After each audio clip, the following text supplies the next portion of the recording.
एक बार भगवान शिव कैलाश पर्वत पर बैठे थे तो माता पार्वती भगवान शिव से मिलने के लिए जाती हैं और कहने लगती हैं, प्रभु जब मैं आपसे मिलने के लिए आ रही थी तो मेरी नज़र मृत्यु लोक पर पड़ी। वहाँ मैंने क्या देखा कि 3 स्त्रियाँ जो आपस में सहेली थीं, उनमें से 2 स्त्रियाँ विधवा होकर के दुखी जीवन जी रही थीं, जबकि एक स्त्री सुहागिन होकर के अपने पति के साथ सुखी जीवन जी रही थी। प्रभु यह बात मेरी समझ में नहीं आई, इसीलिए मेरे मन में 3 प्रश्न गूंजने लगे। अब मैं आपसे यह चाहती हूँ कि आप मेरे तीनों प्रश्नों का उत्तर दे करके मुझे संतुष्ट करने की कृपा करें। इस प्रकार माता पार्वती की बात को सुन करके भगवान शिव कहते हैं, पार्वती तुम मुझे अपने तीनों प्रश्न बताओ, मैं तुम्हें तुम्हारे प्रश्नों के उत्तर दे करके पूरी तरह संतुष्ट करने का प्रयास करूँगा। अब माता पार्वती कहती हैं, प्रभु मेरा पहला प्रश्न है कि कौन सी स्त्री समय से पहले विधवा हो जाती है। मेरा दूसरा प्रश्न है कि कौन सी स्त्री को जीवन में कभी सुख नहीं मिलता। और मेरा तीसरा प्रश्न है कि कौन सी ऐसी चीज़ है जो एक पत्नी अपने पति के मांगने से भी नहीं देती। इस प्रकार माता पार्वती के प्रश्न सुन करके भगवान शिव कहने लगे, पार्वती तुम जिन स्त्रियों की बात कर रही हो उनमें से 2 स्त्रियां विधवा होकर के अपना दुखी जीवन जी रही हैं और वहीं पर एक स्त्री सुहागन होकर के अपने पति के साथ अपना सुखी जीवन जी रही है। तुम जानना चाहती हो आखिरकार ऐसा क्यों है? तो मैं तुम्हें एक छोटी सी कहानी सुनाता हूँ। इस कहानी को बहुत ही ध्यान से सुनना। आधी अधूरी कहानी सुनने वालों को आधा अधूरा ही ज्ञान प्राप्त होता है, जो जीवन में कभी काम नहीं आता, क्योंकि तुम्हारे तीनों प्रश्नों के उत्तर इस छोटी सी कहानी में समाये हुए हैं। इस कहानी को यदि तुमने ध्यान से सुना तो तुम्हारे तीनों प्रश्नों के उत्तर तुम्हें अवश्य मिलेंगे और तुम्हें संतुष्टि प्राप्ति होगी। माता पार्वती कहती हैं, प्रभु मैं आपकी बात से सहमत हूँ, आप कहानी शुरू करो। मैं आपकी कहानी को पूरे मन से सुनूंगी और जब तक आप कहानी बोलेंगे तब तक मेरा मन किसी दूसरे स्थान पर नहीं जाएगा। तो दोस्तों, कहानी शुरू करने से पहले मेरा आपसे अनुरोध है कि आप हमारे चैनल को सब्सक्राइब अवश्य करें और कहानी के अंत तक बने रहें, क्योंकि आज की कहानी आपके लिए बहुत ही महत्वपूर्ण होने वाली है। तो आइए आज कुछ नया सीखते हैं। भगवान शिव कहते हैं, पार्वती सबसे पहले मैं तुम्हें उस स्त्री की कहानी सुनाता हूँ जो सुहागन बन करके सुखी जीवन जी रही है। देखो, जिस सुहागन स्त्री की तुम बात कर रही हो वो सुहागन स्त्री एक राजा के नौकर की पत्नी है, और जिस नौकर की वो पत्नी है उस नौकर को अपनी पत्नी पर पूरा विश्वास और भरोसा है कि वो पतिव्रता है, जिसकी महिमा वो अपने साथियों में बार बार करता है। अब देखो, एक दिन की बात है, उस राजा के नौकर ने अपनी पत्नी की प्रशंसा इतनी की कि बात धीरे धीरे फैलते हुए राज दरबार तक पहुंच गई। फिर उस राजा ने अपने नौकर को बुलाया और उस नौकर से कहा कि तुम हर किसी से अपनी पत्नी की प्रशंसा करते रहते हो कि तुम्हारी पत्नी पतिव्रता है। क्या वास्तव में तुम्हारी पत्नी पतिव्रता है? क्या तुम्हें पूर्ण विश्वास है? भगवान शिव कहते हैं, पार्वती इस प्रकार राजा की बात सुन करके नौकर कहने लगा, महाराज मुझे पूरा विश्वास है कि मेरी पत्नी पूरी तरह पतिव्रता है। अब उसी समय पर राजा का महामंत्री कहने लगता है कि यदि मैं तेरी पत्नी का पतिव्रता धर्म खंडित कर दूं तो तुझे क्या सजा मिलनी चाहिए? तो नौकर ने कहा, यदि तुम मेरी पत्नी का पतिव्रता धर्म खंडित कर देते हो तो महाराज मुझे फांसी लगा देना। अब वो राजा का नौकर भी मंत्री से कहता है, महाराज यह मेरी पत्नी का पतिव्रता धर्म खंडित नहीं कर पाए तो इनको क्या सजा मिलनी चाहिए? तो राजा ने कहा, मंत्री को भी फांसी की सजा दी जाएगी। भगवान शिव कहते हैं, पार्वती इस प्रकार मंत्री ने स्वीकार कर लिया और नौकर से पूछा कि क्या वस्तु लाऊं जिससे तू माने कि मैं तेरी पत्नी का धर्म खंडित करने में सफल हुआ।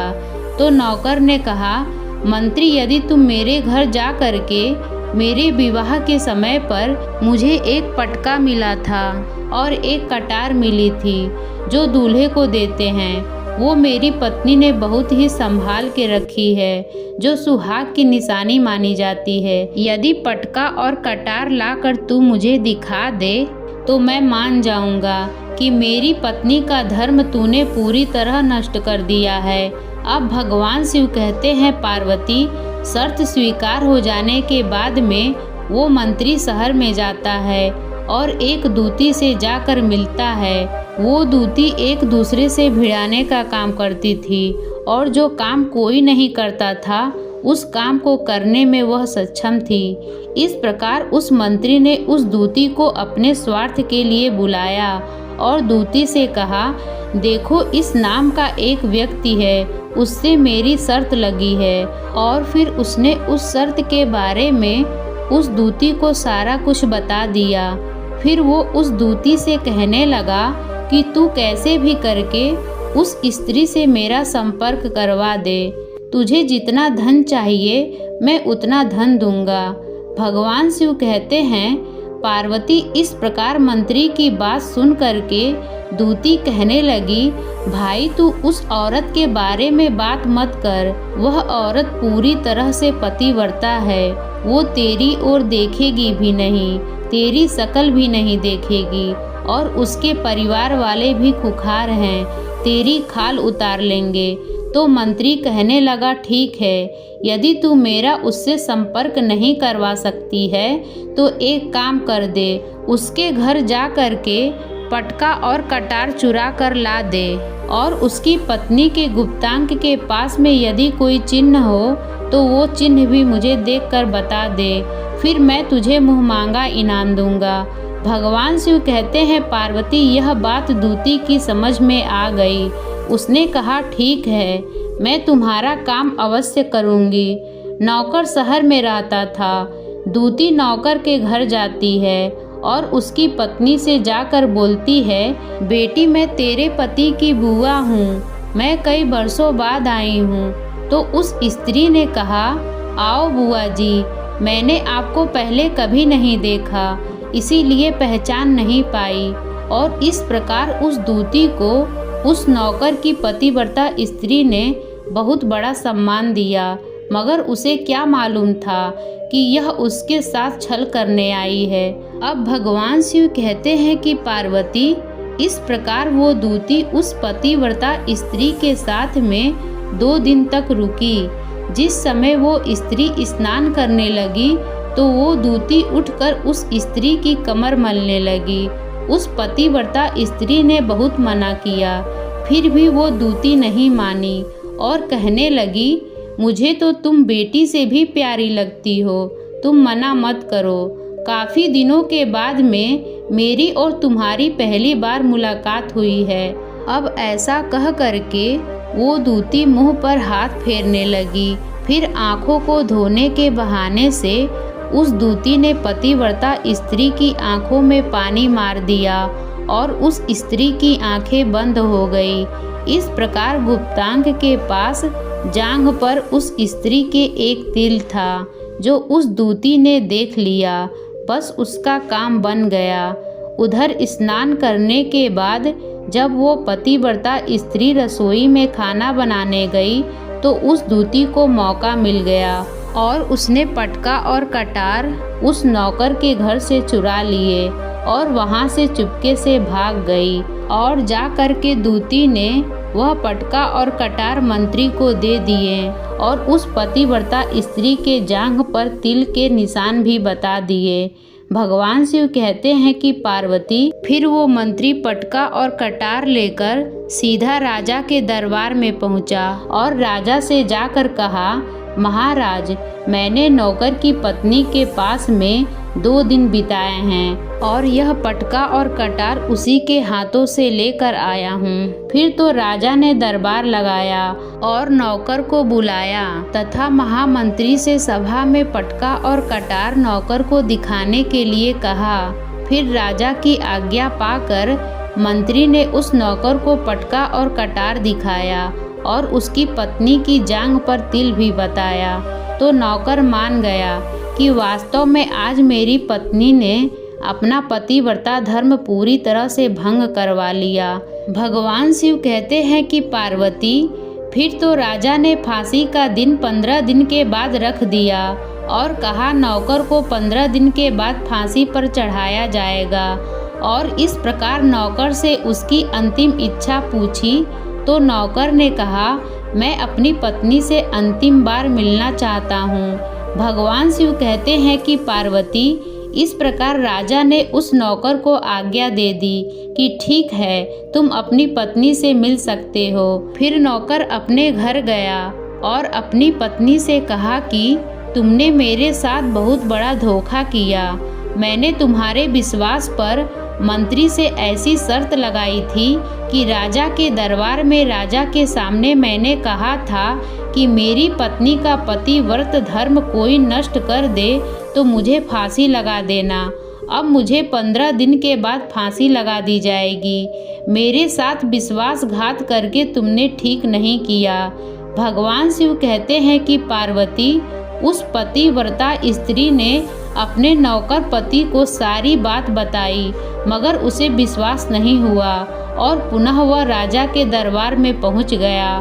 फिर उसे कैद में डलवा दिया गया। भगवान शिव कहते हैं कि पार्वती, उधर नौकर की पतिव्रता पत्नी ने परमात्मा को याद किया और अपना भेष बदलकर राजा के दरबार में गई और राजा से नाच दिखाने की आज्ञा मांगने लगी, क्योंकि वो स्त्री बहुत ही सुंदर थी और उधर राजा शौकीन थे।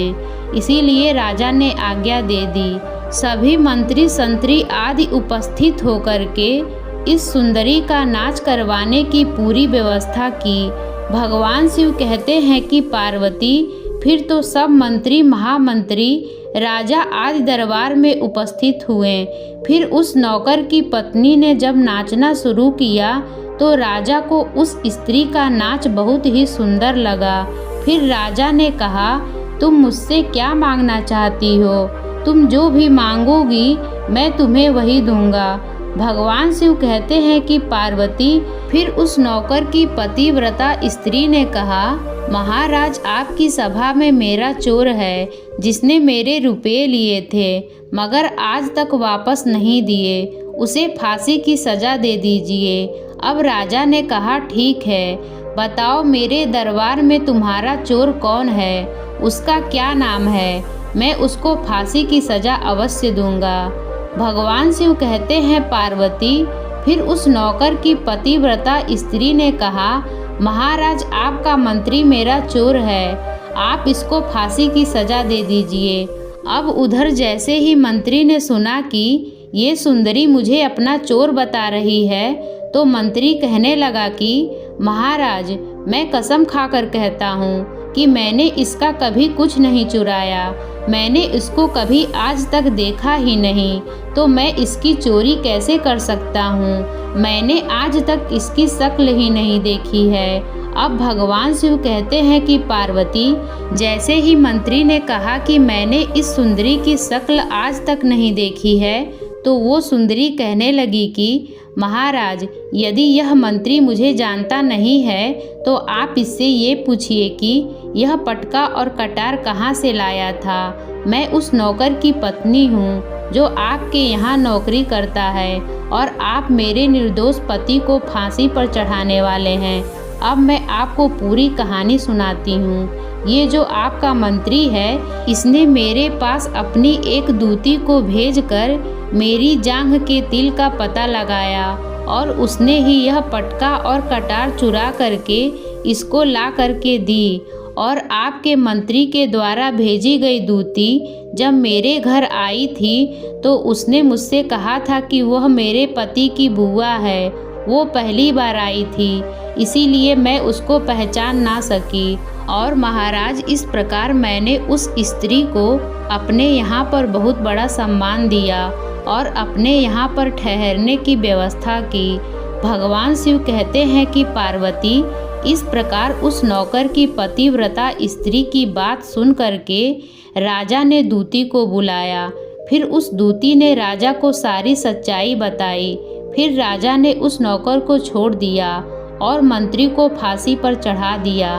भगवान शिव कहते हैं कि पार्वती, इस प्रकार उस नौकर की पतिव्रता स्त्री ने अंत में राजा से कहा, महाराज, मैं अपने पति से बहुत प्यार करती हूँ। मैं एक चरित्रवान स्त्री हूँ।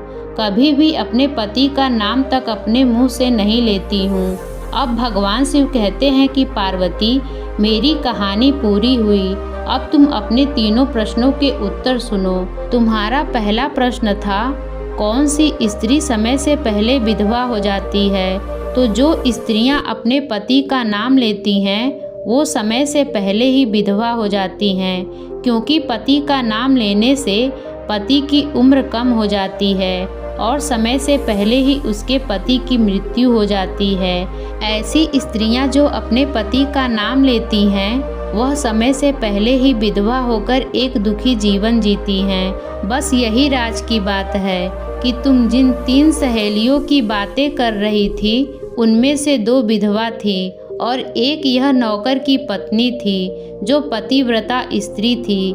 यह पतिव्रता स्त्री कभी भी अपने पति का नाम कभी भी अपने मुख से नहीं लेती थी। उधर वो 2 स्त्रियां जो विधवा होकर दुखी जीवन जी रही हैं, वो हमेशा अपने पति का नाम लेकर ही बुलाती थी, जिसकी वजह से उनके पति की उम्र कम हुई और फिर वो दोनों स्त्रियां समय से पहले ही विधवा हो गई और आज वो दुखी जीवन जी रही हैं। इसीलिए कभी भी स्त्री को अपने पति का नाम अपने मुख से नहीं लेना चाहिए।